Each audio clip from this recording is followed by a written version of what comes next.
Hello students, ठीक है। तो अब तुम्हारा लास्ट पार्ट जो आता है तुम्हारे सरफेस केमिस्ट्री का, दैट इज इमल्शंस।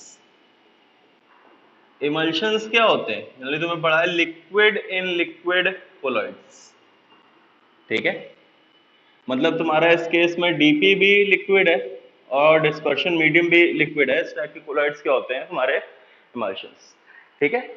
तो जनरली सबसे पहले इमल्शंस को देखा जाए तो एक इसका एग्जांपल देखते हैं, जैसे वाटर प्लस ऑयल। तो अब एक चीज ध्यान दो, अगर तुम वाटर प्लस ऑयल को मिक्स करोगे तो वाटर प्लस ऑयल आपस में मिक्स तो होगा नहीं। देखो, एक लेयर तुम्हारी नीचे वाटर की लेयर आएगी और ऊपर ऑयल की लेयर आएगी। अगर तुमने वाटर एंड ऑयल को ऐसे डाल दिया तो क्या होगा? वाटर नीचे आ जाएगा, ऑयल ऊपर आ जाएगा, ठीक है। मतलब मैं क्या बोल सकता हूं, oil and water are immiscible. Clear है कि नहीं क्लियर है? Water and oil are immiscible. Clear है कि नहीं क्लियर है? इमिसिबल मतलब दोनों के बीच में फेज डिफरेंस है और एक सेपरेट लेयर्स में फॉर्म हो रहे हैं तो दे आर इमिसिबल। क्लियर है? अब चीज ध्यान दो, अब तुमने क्या किया, इस सोल्यूशन को क्या किया, शेक कर दिया। इस सोल्यूशन को क्या किया, शेक किया। तो शेक करोगे तो क्या होगा, तुम्हारा जो ऑयल ड्रॉपलेट्स है वो क्या हो जाएंगी, वाटर के अंदर थोड़ी देर के लिए सस्पेंड हो जाएंगे। जो ऑयल ड्रॉपलेट्स हैं they get suspended in the water. तो ये जो चीज बनी, दिस इज व्हाट, ये तुम्हारा क्या होगा, कोलॉइड होगा, डीपी प्लस डीएम का। और जो डीपी जिसमें डीएम के अंदर सस्पेंडेड रहे उसको हम लोग कोलॉइड भरेंगे। अगर वो अलग अलग हो जाएगा तो ये चीज तो क्या है, तुम्हारा सेपरेट लेयर्स है, ये कोलॉइड नहीं है। कोलॉइड कब बनेगा, जब तुमने इसको शेक किया और शेक करने के बाद ऑयल एंड वाटर क्या हो गए, वाटर के अंदर ऑयल सस्पेंड हो गया, इसको हम लोग क्या बोलेंगे, ये तुम्हारा जो फेज है, दिस इज कोलॉइड। लेकिन अगर तुम ध्यान दो, अगर तुमने इसको छोड़ दिया एज इट इज छोड़ दिया, तो वापस कुछ देर में क्या होगा, after some time left, then after some time तुम्हारा क्या होगा, फिर से दोनों अलग अलग सेपरेट हो जाएंगे, वाटर अलग हो जाएगा, ऑयल अलग हो जाएगा। मतलब ये बहुत देर के लिए कोलाइडल सॉल्यूशन की तरह नहीं रह रहा है, लेकिन हमने बोला था अगर कोलाइड है then it should remain stable for a longer period of time. तभी कोलाइड बोलेगा। अगर कुछ टाइम के लिए बना फिर वो सेपरेट हो गया तो कोलाइड थोड़ी नहीं है। समझ में आया? इसीलिए अब एक पॉइंट दो, हम लोग एक टर्म डिफाइन करते हैं, इमल्सिफाइंग एजेंट। एक टर्म आता है इमल्सिफाइंग एजेंट। इमल्सिफाइंग एजेंट क्या होता है? सबसे पहले इसका स्ट्रक्चर कैसे होता है, इसमें सिमिलर जैसे तुम्हारा सोप मॉलिक्यूल बनाया था उसी टाइप से इमल्सिफाइंग एजेंट मैंने लिया CO माइनस Na+, ठीक है। ये अपना लॉन्ग अल्काइल चेन देख लेना। इसमें भी क्या होता है, एक तुम्हारा हाइड्रोफोबिक पार्ट होता है, एक तुम्हारा हाइड्रोफोबिक पार्ट होता है, या फिर इसको मैं क्या बोल सकता हूं, नॉन पोलर पार्ट है। एक तुम्हारा हाइड्रोफिलिक पार्ट है, हाइड्रोफिलिक पार्ट है, इसको मैं क्या बोल सकता हूं, पोलर पार्ट है। तो ये क्या करता है ध्यान दो, जब इसको मैंने इसको फिर से ऐसे रिप्रेजेंट कर दिया, ये तुम्हारा क्या, पोलर, और ये तुम्हारा क्या रिप्रेजेंट कर रहा है, नॉन पोलर, ठीक है। समझ में आया? तो जब तुम इसको इसमें डालोगे तो ये क्या करेगा, अपने पोलर पार्ट से किससे बाइंड होगा, पोलर मॉलिक्यूल से। जैसे इस केस में ऑयल एंड वाटर में ऑयल क्या है, नॉन पोलर है, और वाटर क्या है, पोलर है। तो ये अपने पोलर वाले पार्ट से किससे बाइंड होगा, पोलर मॉलिक्यूल से, और नॉन पोलर पार्ट से किससे बाइंड हो जाएगा, नॉन पोलर मॉलिक्यूल के साथ। अब इन दोनों को साथ में अटैच रखेगा। तो इमल्सिफाइंग एजेंट क्या होता है, emulsifying is the stabilising agent in emulsions. Stabilising agent का मतलब क्या है कि it will contain a polar and a non polar part. polar part will bind to the polar molecule and non-polar part will bind to the non-polar molecule। अब इसकी मदद की वजह से, इसकी वजह से ये पोलर एंड नॉन पोलर आपस में क्या रहेंगे, बाइंडेड रहेंगे, और ये जो तुम्हारा बीच वाला सोल्यूशन था क्या हो जाएगा, स्टेबल हो जाएगा। क्लियर है कि नहीं क्लियर? आया समझ में? तो उसको फिर एक एक करके मैं लिखवा दे रहा हूं। सबसे पहले लिखो pair of two immiscible liquids, pair of two immiscible liquids, bracket में लिख लेना polar plus non polar, pair of two immiscible liquids bracket में polar plus non polar, forming a colloidal solution, forming a colloidal solution is known as emulsion, is known as emulsion.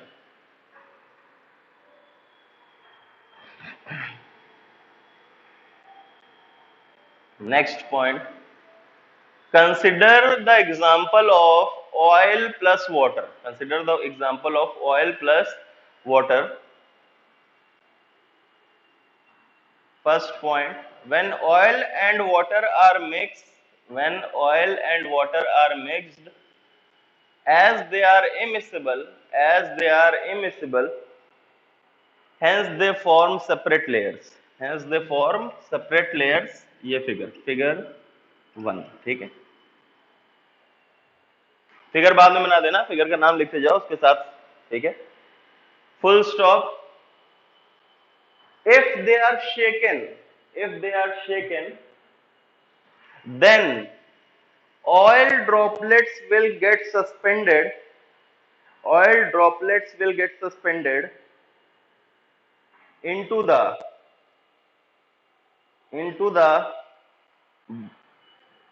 in water, will get suspended in the water,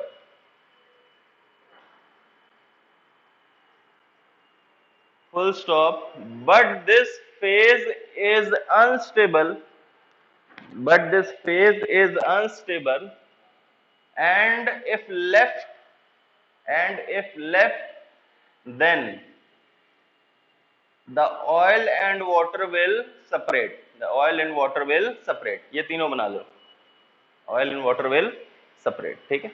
अभी यहाँ ये stabilising agent वाला न रखना, सिर्फ ये 3 diagram बनाओ, ठीक है. नेक्स्ट पॉइंट लिखो इमल्सिफाइंग एजेंट, नेक्स्ट पार्ट लिखो इमल्सिफाइंग एजेंट. ये तुम्हारा एक इमल्सिफाइंग एजेंट का सबसे पहले स्ट्रक्चर बना लो, एग्जांपल, ठीक है, ऊपर वाला स्ट्रक्चर बनाओ, फिर इसमें लिखो an emulsifying agent consists of a polar and a non-polar part,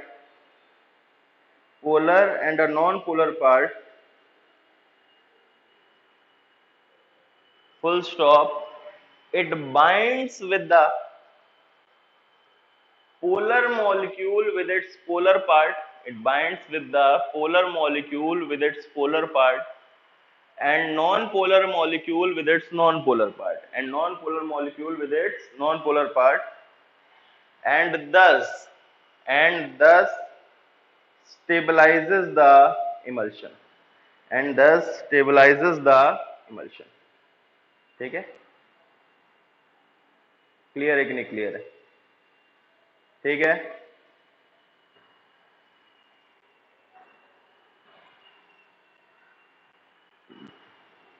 अब नेक्स्ट एक पॉइंट देखो, ये लिख लेना, नेक्स्ट तुम्हारा आता है, नेक्स्ट पॉइंट क्या है, पॉइंट लिखो, पहले मैं लिखवा दे रहा हूं. Size of emulsion, dp in emulsion is slightly larger than normal colloids, ठीक है, ये ध्यान रखना. Size of emulsion particles is slightly larger than normal colloids. अब इससे क्वेश्चन क्या बनता है कि अगर तुमसे बोला जाए कोलॉइडल प्रॉपर्टीज की बात की जाए, सॉरी कोलॉइडल प्रॉपर्टीज बोला मैं, कोलिगेटिव प्रॉपर्टीज की बात की जाए, कोलिगेटिव प्रॉपर्टीज में मैंने ट्रू सॉल्यूशन और कोलॉइड्स में तो तुम्हें कंपेयर कराया था किसकी ज्यादा होती है, ट्रू सॉल्यूशन. अब अगर तुमसे बोला जाए ट्रू सॉल्यूशन, इमल्शन और ट्रू सॉल्यूशन कोलॉइड्स और इमल्शन में अगर बोला जाए, तो तुम्हें वहां बताया था जितना साइज बढ़ेगा उतना number of molecules per unit volume कम हो जाएंगे. तो अगर इमल्शन का साइज ज्यादा है तो सबसे ज्यादा किसकी आएंगी, ट्रू सोल्यूशन की, फिर कोलॉइड की, और इमल्शन की तुम्हारी कोलॉइड से क्या आएंगी। क्लियर है कि नहीं क्लियर है, आया समझ में, ठीक है। ये पॉइंट ध्यान रखना, size of DP in emulsion is slightly larger, comparatively थोड़ा सा बड़ा पाया जाता है देन नॉर्मल बाकी जो कोलॉइड्स हैं तुम्हारे, सॉल्ट्स हो गए तुम्हारे, इन सबसे। तो इसलिए इमल्शन की प्रॉपर्टी, कोलिगेटिव प्रॉपर्टीज कोलॉइड से हल्की सी क्या आती हैं, ठीक है, लिख लो, ठीक है। तो अब नेक्स्ट, अच्छा सबसे पहले एक चीज में ध्यान रखना, मिल्क की बात की जाए, मिल्क इज एन, चलो अभी इसको बता देते हैं थोड़ी देर में, ठीक है। सबसे, अब इसमें types of emulsion, types of emulsion तुम्हारे दो टाइप के होते हैं, one is oil in water type, इसको हम लोग कैसे रिप्रेजेंट करेंगे, O/W, और दूसरा आता है तुम्हारा वाटर इन ऑयल टाइप, इसको कैसे रिप्रेजेंट करेंगे, W/O। अब होता क्या है, ऑयल इन वाटर टाइप में डिस्पर्स्ड फेज क्या होता है, ऑयल, डिस्पर्शन मीडियम क्या होता है, वाटर। डिस्पर्स्ड फेज और डिस्पर्शन मीडियम मैंने क्या बताया, डिस्पर्स्ड फेज वो जो कम अमाउंट में, डिस्पर्शन मीडियम वो जो ज्यादा अमाउंट, मतलब इसमें ज्यादा अमाउंट में वाटर, कम अमाउंट में ऑयल। वाइल इस केस में dispersed phase is water, while dispersion medium is, मतलब कम अमाउंट में वाटर, ज्यादा अमाउंट में वाटर, ठीक है। तो इसके एग्जांपल आते हैं, देखो एग्जांपल तो ध्यान रखो, एनसीईआरटी मेंशन्ड है, मिल्क एंड वैनिशिंग क्रीम, ठीक है। ये दो एग्जांपल्स ध्यान रखो, इसके अलावा भी अगर आते जाए तो उनको लिखते जाना, लेकिन ये दो एग्जांपल्स एनसीईआरटी मेंशन्ड है इसलिए बहुत इंपॉर्टेंट, ठीक है। इसके अलावा इसमें आता है तुम्हारा बटर, कोल्ड क्रीम, ठीक है, आया समझ में, ठीक है। अब ध्यान दो, अब एक चीज यहां पॉइंट ध्यान रखना, बटर जो है, बटर को तुमने एग्जाम्पल एक जगह लिखा था, जब वहां पीछे जाके एग्जाम्पल्स देखो, जब हमने on the basis of DP and disperse phase लिखवाया था, तो वहां मैंने बटर किस में लिखवाया था, जेल्स में, देखो बटर किस में लिखवाया था, जेल्स में, देखो जब मतलब जेल्स में लिखवाया था, मतलब डीपी तुम्हारा लिक्विड और डीएम सॉलिड, इसका एग्जांपल लिखवाया था। लेकिन यहां मैं तुम्हें बटर किस में लिखवा रहा हूं, लिक्विड इन लिक्विड का लिखवा रहा हूं, इमल्शंस का मतलब है, यहां मैंने एग्जांपल जो लिखवाया इमल्शंस का लिखवाया, मतलब ये कौन सा है, लिक्विड इन लिक्विड। तो बटर एक्चुअली दोनों में होता है, देखो बटर भी दो टाइप का, सॉलिडिफाइड बटर और लिक्विफाइड बटर। सॉलिडिफाइड बटर होता है जो तुम्हारी टिकिया आती है, जो अमूल की टिकिया आती है, दैट इज सॉलिड, वो तुम्हारा एग्जांपल किसका आएगा, जेल का आएगा। वो लिक्विड इन सॉलिड टाइप का है, लेकिन जब उसको तुम गर्म कर दोगे, गर्म कर दोगे तो लिक्विड बन जाता है, लिक्विफाइड बटर, वो इसका एग्जांपल क्या होता है तुम्हारा, वाटर इन ऑयल, ठीक है। तो ज्यादा अच्छा लिखने का, liquefied butter is water, sorry liquid in liquid मतलब इमल्शन, और सॉलिडिफाइड बटर इज तुम्हारा जेल। क्लियर है, ये क्लियर है, ये चीज समझ में आई, बटर दोनों में आएगा, liquefied butter is a liquid in liquid emulsion, while solidified butter is तुम्हारा लिक्विड इन सॉलिड, ठीक है। अब एक चीज ध्यान दो, कभी कभार वो ऐसे बोल सकता है, बटर इज, बिना कुछ पूछे बटर इज, ए ऑप्शन देगा इमल्शन, बी ऑप्शन देगा जेल, सी ऑप्शन कुछ ऐसे ही रैंडम दे दिया, मान लो चलो सॉल, वो फोम, या डी ऑप्शन कुछ भी ऐसा ही, ठीक है, नन ऑफ दिस दे। तो अब इसमें चीज ध्यान दो, अच्छा ये अगर आ गया both A and B, both A and B, और दूसरे ऑप्शन क्या आ रहे हैं, इमल्शन, बी जेल, सी तुम्हारा फोम, डी मिस्ट, ठीक है, क्लियर है, फोम,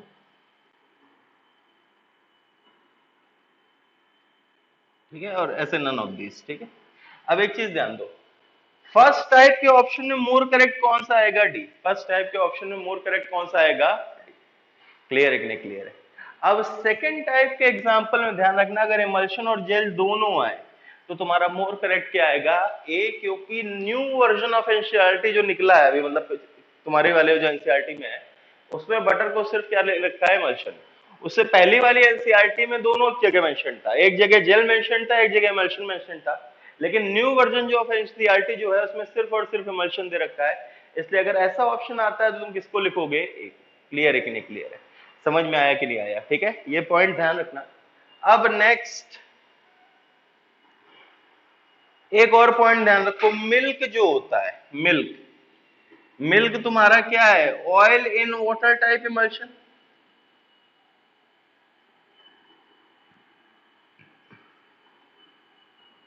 इसमें disperse phase oil, fat droplets, dispersion medium water, और जो तुम्हारा इमल्सिफाइंग एजेंट होता है, इसका ध्यान रखना, इमल्सिफाइंग एजेंट है that is casein.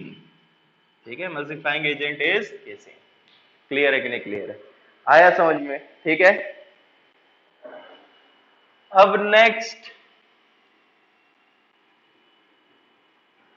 Tests to identify type of emulsion, test to identify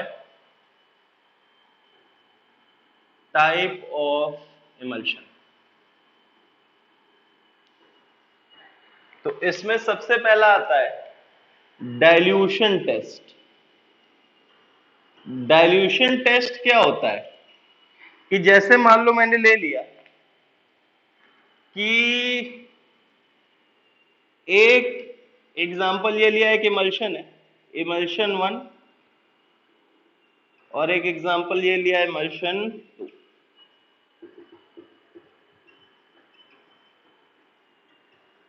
ठीक है, अब इसमें मैं क्या कर रहा हूं, इसमें मैंने वाटर मिक्स किया और इसमें मैंने ऑयल मिक्स किया। तो सबसे पहले जो थ्योरी है वो समझो, क्या बोला जाता है कि अगर एक इमल्शन में तुम डीएम मिक्स करोगे तो वो मिक्स हो जाएगा, लेकिन डीपी मिक्स करोगे तो वो मिक्स नहीं होगा, वो सेपरेट लेयर फॉर्म करेगा। फिर से पॉइंट क्या है, अगर एक इमल्शन में डीएम मिक्स करोगे तो मिक्स हो जाएगा, लेकिन डीपी मिक्स करोगे तो मिक्स नहीं हो। जैसे मिल्क में तुम पानी डाल दो तो मिक्स हो जाएगा, लेकिन जब तुम ऑयल डालोगे तो ऊपर आ जाएगा, लेयर अलग से बना लेगा, वो मिक्स नहीं होता है। देख करके देख लेना। ठीक है, तो पहले पॉइंट लिखना, डाइल्यूशन टेस्ट का पॉइंट क्या है, if we mix DM in a emulsion, if we mix DM in a emulsion, then it will mix readily,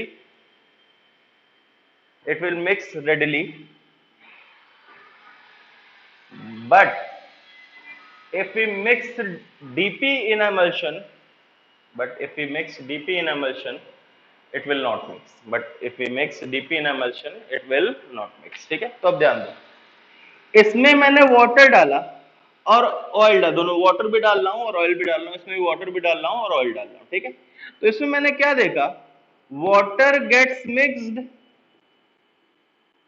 but oil does not get mixed, oil does not get mixed, मतलब does not get mixed मतलब है separate layer form कर रहा है। और यहां पे तुम क्या देख रहे हो, ऑयल गेट्स मिक्स्ड और water does not gets mixed. तो एक चीज बताओ, अगर इसमें वाटर मिक्स हो जा रहा है, ऑयल नहीं मिक्स हो रहा है, तो इसमें डीएम क्या है?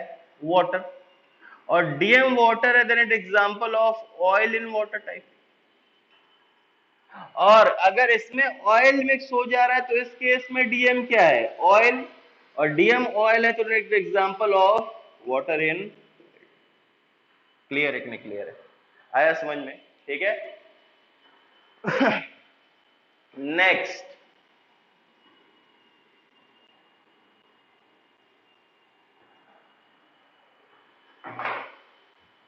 नेक्स्ट जो तुम्हारा टेस्ट आता है दैट इज कंडक्टिविटी टेस्ट।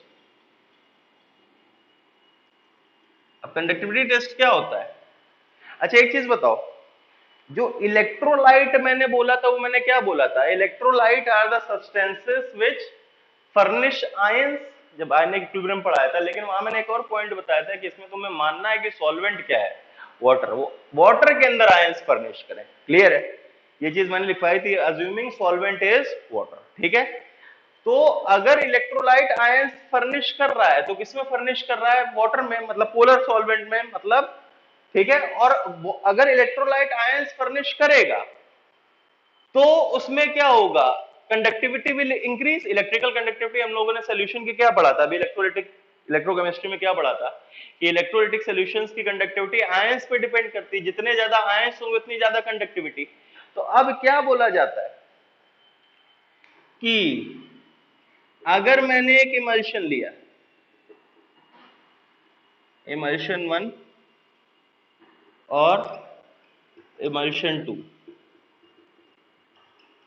ठीक है, और क्या बोला कि मैंने इसमें ऊपर से इलेक्ट्रोलाइट डाला और इसमें भी इलेक्ट्रोलाइट डाला,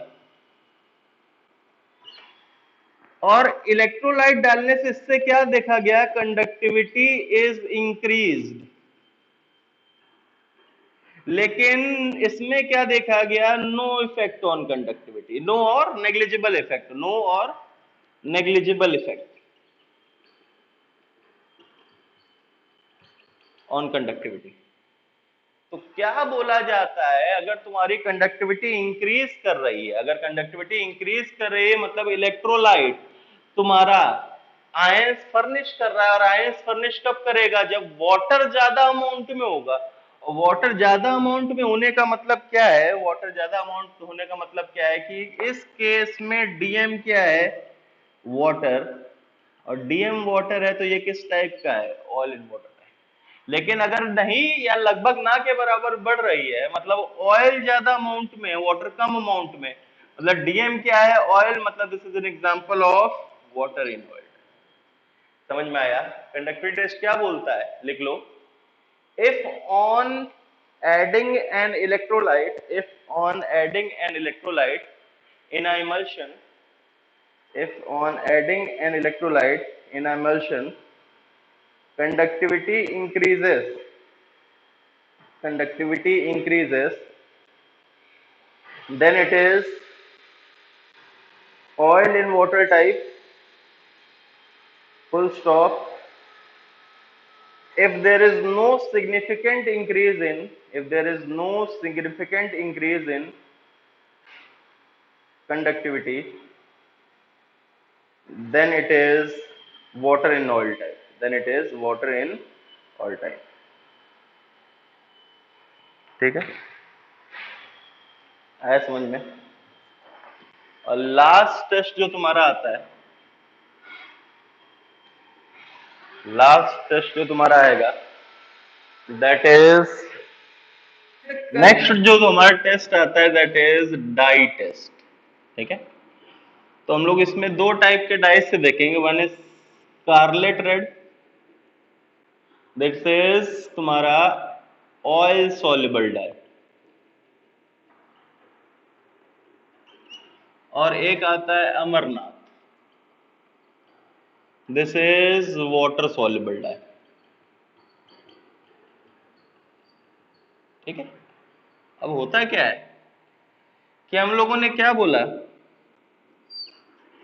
कि फिर से इसमें मैंने एक इमल्शन 1 लिया और यहां मैंने इमल्शन 2 लिया, इसमें डाई डाला, ये स्कारलेट रेड, यहां डाई डाला, और सिमिलर मैं दो एग्जांपल यहां ले रहा हूं, इमल्शन 1, इसमें डाई डाला ये वाला, और ये इमल्शन यहां डाई डाला। ठीक, आया समझ में? एक तरफ ऑयल सॉल्युबल डाई, एक तरफ वाटर सॉल्युबल डाई है। ठीक है, तो क्या देखा जाता है, अब तुमने इसमें डाई डाल के अब इससे एक ड्रॉप इमल्शन की ली, ठीक है, ड्रॉप इमल्शन के लिए, और उसको किसके अंदर स्टडी किया, माइक्रोस्कोप के अंदर। माइक्रोस्कोप के अंदर स्टडी करने पे क्या देखा जाता है कि अगर तुम्हारा जो बैकग्राउंड है वो रेड आए, वो कलर्ड आए, और तुम्हारे उसमें जो स्कैटर्ड पार्टिकल्स हैं वो व्हाइट रहे, तो वो क्या होता है तुम्हारा ऑयल इन वाटर टाइप। अब देखो मेन, देखो रीजन क्या है इसका, देखा तुम्हें क्या बोला गया, देखो डिस्पर्शन मीडियम जो होगा वो लार्ज अमाउंट में होगा, तो लार्ज अमाउंट में जो आएगा that large dispersion medium, large amount, तो तुम्हारा जो बैकग्राउंड का कलर आएगा, background colour, that will be dispersion medium. वो किसका आएगा? डिस्पर्शन मीडियम का। और डीपी तुम्हारा स्कैटर्ड होता है, स्मॉल अमाउंट में वो स्कैटर्ड होता है, तो जो स्कैटर्ड कलर आएगा वो किसका आएगा? डीपी का। तो फिर से ध्यान दो, तुमसे क्या बोला कि जब तुमने डाई डाला, अब क्या देखा जा रहा है जैसे इस केस में कि जो बैकग्राउंड कलर है वो रेड है, मतलब बैक, अब ये ऑयल सॉल्युबल डाई है, ऑयल सॉल्युबल है, तो बैकग्राउंड में क्या होना चाहिए? ऑयल। और बैकग्राउंड में ऑयल है, मतलब डीएम क्या है? ऑयल, मतलब it is an example of water in oil. अगर तुमने क्या देखा कि स्कैटर्ड कलर रेड है, स्कैटर्ड कलर रेड है, मतलब स्कैटर्ड क्या है? ऑयल, क्योंकि ऑयल सॉल्युबल डाई है, मतलब ये तुम्हारा डिस्पर्स्ड फेज क्या है? ऑयल, मतलब एग्जांपल किसका हुआ? ऑयल इन वाटर टाइप का। सिमिलरली इस केस में अब ये वाटर सॉल्युबल डाई है, तुमने क्या देखा कि बैकग्राउंड कलर कलर्ड है, मतलब बैकग्राउंड में क्या है? वाटर, क्योंकि ये वाटर सॉल्युबल डाई है, मतलब तुम्हारा डीएम क्या है? वाटर। और तुमने क्या देखा? स्कैटर्ड कलर्ड है, मतलब तुम्हारा स्कैटर में क्या है? वाटर। स्कैटर में मतलब डीपी क्या है? वाटर, मतलब तुम्हारा कौन सा है? Water in oil type. Clear है कि नहीं? क्लियर है, आया समझ में? ठीक है, तो ये तुम्हारा क्या होते हैं? Dye test. अब एक लास्ट तुम्हारा आता है डिमल्सिफिकेशन, लास्ट टॉपिक। तो इसका सिर्फ डेफिनेशन ध्यान रखो। डिमल्सिफिकेशन का मतलब क्या है? कि इमल्सिफिकेशन का मतलब इमल्शन बनाना, डिमल्सिफिकेशन का मतलब क्या है? इमल्शन को तोड़ना। तो लिखो, when an emulsion, when an emulsion is separated, when an emulsion is separated into its two liquids, this process is known as demulsification. This process is known as demulsification. Full stop. It can be carried out by centrifugation. It can be carried out by centrifugation, cooling, boiling, using of chemical methods. मैं उसमें detail में नहीं जाऊंगा क्योंकि तुम्हारे में सिर्फ और सिर्फ डेफिनेशन है, वो ध्यान रखना। ठीक है, can be carried out by centrifugation, cooling, boiling and chemical methods. Clear है? आया समझ में? लिख लो।